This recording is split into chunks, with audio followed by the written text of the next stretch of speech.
Hey guys, in this video, I will show you how to get a Figma Access Token. All right, so let's get started with the video. First, open your preferred web browser and go to the official Figma website. Once you've logged in, you'll be taken to the Figma homepage.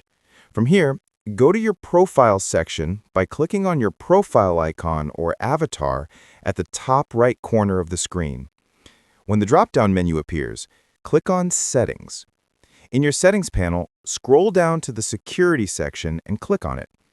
Inside the Security settings, you'll see an option called Personal Access Tokens.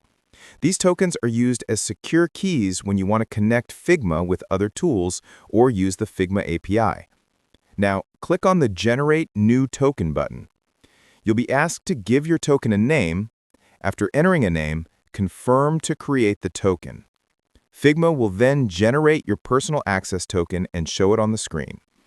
Remember, the token will only appear once, so make sure to copy and save it in a safe place. And that's it. That's how you can get a Figma Access Token. Thanks for watching.